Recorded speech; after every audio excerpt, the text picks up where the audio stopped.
Kalau kita masih ragu-ragu terhadap kehadiran Allah, kita termasuk orang-orang yang sudah menyeleweng, orang-orang yang sudah hampir-hampir tergelincir. Okey? Betul ke? Pasal apa? Nah, ini pengalaman dengan klien. Dia kata, doktor, anak saya 4, 3 baik, 1 tu meragam. Kenapa Allah buat macam tu? Pasal apa? Anak lain baik, dia seorang je. Pasal apa? Mati ke tak boleh jawab. Okey?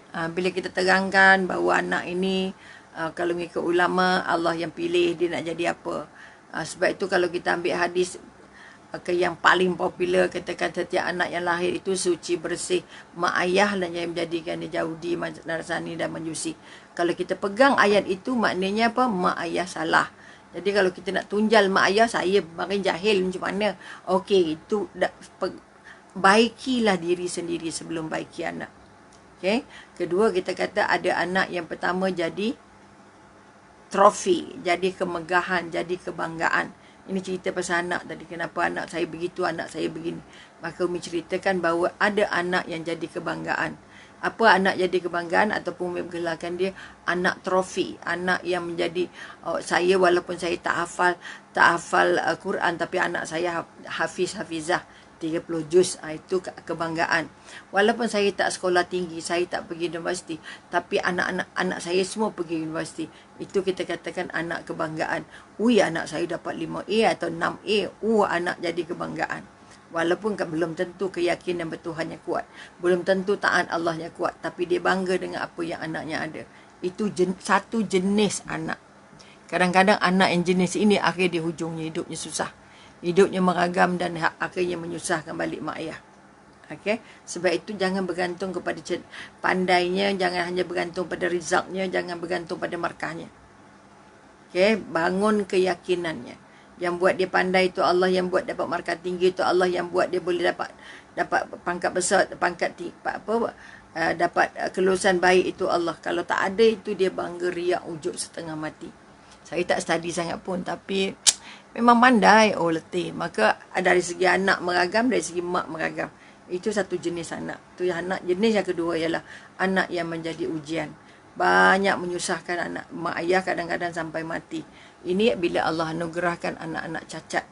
Anak yang tidak mampu mengurus diri sendiri. Okay? Anak yang ada macam-macam cacatnya, yang menyebabkan dia harus dirawat oleh ibu ayah sampai mati. Ada juga anak-anak yang begitu. Yang cacat itu, cacat ini dan sebagainya. Ketiga, kita kata anak yang kita katakan anak yang jadi musuh. Bila ada anak kita yang hanya nak bergaduh je dengan kita. Tak nak dengar, tak nak ikut. Bila kita cakap, kita didik, dia nak mengamak, nak lawan kita je. Ini kita kata anak-anak yang menjadi musuh pada mak ayah. Okay? Sebab itu kita kekuatan kita. Sebab itu kita, kalau kita ambil kisah Nabi Nuh, anak yang jadi musuh, anak yang tak nak ikut perintah, apa kita kata, perintah ayahnya. Okey, ini contoh-contoh yang Allah bagi. Maknanya kita katakan kita nak bangun balik anak kita yang mana? Ketiga tadi anak yang jadi trofi, anak yang jadi bebanan, ataupun kita kata bila kita kata bebanan, bukan makna mak ayah tak nak bela. Tak. Bebanan maknanya dia menjadikan tanggungjawab jadi mak ayah jadi lebih sulit. Ketiga, anak yang jadi musuh, anak yang tak nak langsung ikut perintah mak ayah. Akhirnya melukakan, memalukan, memilukan. Dan yang keempat adalah anak yang memang memudahkan mak ayahnya masuk syurga.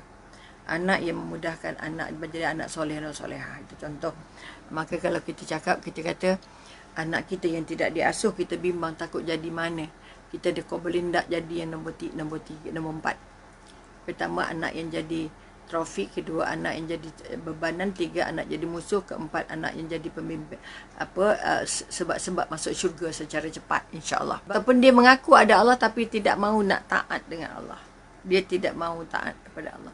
Sebab berpegang pada prinsip semula jadi. Evolusi. Dia boleh jadi dengan sendiri. Aduh, akbar. Okey. Maka kita katakan sekali lagi, kalau kita ragu-ragu tentang kuasanya Allah, maka kitalah orang yang paling susah seumur hidup. Kita tak mampu menyerah, tak mampu merengek, nak meminta, kita tak mampu nak bersandar, kita tak mampu nak mengharap. Itu kalau kita sudah ragu-ragu. Okay, tak macam juga dia kata pernah jumpa seorang pesakit dan sebab sakitnya lama sampai dia kata sebenarnya Allah dah lupa aku ni. Nak dia matinya pun tidak, nak hidupnya pun tidak. Aduh, dia kata jangan gitu, ini semua nak bagi ampun, nak bagi calon syurga, tapi lama sangat tak larat dah aku ni. Makan ubat pun tak sihat, tak sihat, mati pun tidak. Aduh, itu orang yang sudah di hujung-hujung tapi masih tidak mempunyai keyakinan kepada Tuhan. Kita paling takut di hujung-hujung perjalanan, tak boleh sebut nama Allah. Okey. Kemudian kita kata siapa agaknya yang pertama yang kata yang paling jahat di dunia ni? Tidak lain dia tidak bukan adalah Firaun. Firaun yang kita katakan yang di luar oleh kerana kuasanya, tamaknya, egonya, sombongnya. Okey. Sombongnya ini yang kita kata ada dalam komunis, ada dalam free thinker ni tadi. Tokoh yang memang pertama Allah ketengahkan di bumi ini adalah Firaun. Firaun sebenar-benarnya secara manusiawinya dia meyakini apa yang dia bawa oleh Nabi Musa. Dia yakin ada Allah, tapi oleh kerana sombongnya, oleh kerana Allah tak bagi hidayah kat dia, oleh kerana dia tidak mencari kuasanya Allah, dia tidak percaya kuasanya Allah, menidakkan kuasa Allah, maka akhirnya dia mati dalam keadaan tidak terampun. Sebab itu ketika tenggelam baru dia keluarkan isi hatinya. Semasa dia sihat, masih hidup, dia tak keluarkan isi hatinya. Isi hatinya percaya ada Allah. Tapi lidahnya, penampilannya, pemerintahannya tidak mahu menunjukkan dia percaya ada Allah. Adanya wahyu dan sebagainya. Tapi bila sampai nak tenggelam, baru saya meyakini apa yang dibawa oleh Musa itu benar. Memang sudah terlambat. Oleh itu sekali lagi bangun kekuatan kita. Jangan sampai anak kita lepas daripada keyakinan. Pertama, tidak bertuhan. Kedua, tidak merasa adanya kuasa Tuhan. Dan yang paling penting, tidak membimbing hidupnya mengikut apa yang dikehendaki oleh Allah. Na'udzubillah min zalik. Jadi kita yang tak tambah ilmu, maka mudah untuk terpengaruh dengan berbagai kefahaman. Ini disebut dua je. Itu komunis dengan free thinker ataupun artis. Maka kadang-kadang kita kasi dia bangga sangat dengan apa yang dibawa. Jadi kita pun kadang-kadang terpesona kalau tidak benar-benar kuat daripada dalam. Oleh itu, mari kita sama-sama berdoa untuk anak kita, bermunajat dengan Allah supaya anak kita terselamat dari sentuhan-sentuhan fahaman-fahaman yang dibenci Allah ini. Otak-otak, pikiran-pikiran yang paling hina di mata Allah ini. Mudah-mudahan kita selamat dan kita dibantu Allah untuk membangun anak, membangun diri. Pertama bangun diri, bangun keluarga dan akhirnya baru bangun komuniti. InsyaAllah ini bermakna kita tidak boleh duduk rehat untuk tidak sayang agama. Ini bermakna kita tak boleh tunggu orang lain untuk bagi agama pada kita, kuatkan agama pada kita. Kita harus bergerak, kita harus cari, kita harus sama-sama berjuang. Kita harus sama-sama berjuang supaya agama ini tetap ada dalam rumah kita, roh agama ada dalam kehidupan kita dan kehidupan dalam masyarakat kita. InsyaAllah mudah-mudahan itu dapat kita jadikan bukti di depan Allah bahawa kita sama-sama berjuang. Walaupun caranya tidak sama. Kita mendidik tapi asas didikannya mesti bersandar pada Allah. Sebab itu semua ibu bapa harus belajar faham Al-Quran, faham sunnah supaya mampu untuk mendidik keluarga menjadi yang lebih baik. Pada terutamanya anak-anak yang belum dewasa. Anak yang sudah dewasa mereka mungkin ada ruang bebas untuk memilih. Maka sebagai seorang ibu doanya paling penting. Doanya jangan putus, doanya jangan berhenti untuk membolehkan ataupun untuk menyelamatkan akidah anaknya walaupun anaknya sudah jadi manusia paling besar di dunia. Gajinya paling banyak dunia, pangkatnya paling besar. Kalau tidak ada doa ibu, kita sulit untuk masuk syurga. Oleh itu semua ibu, lengkapkan diri dengan ilmu, lengkapkan diri dengan keyakinan yang kental supaya doa kita diangkat Allah sebagai diangkatnya doa para Nabi. InsyaAllah. Jadi untuk menyemak diri, aku termasuk dalam golongan yang mana?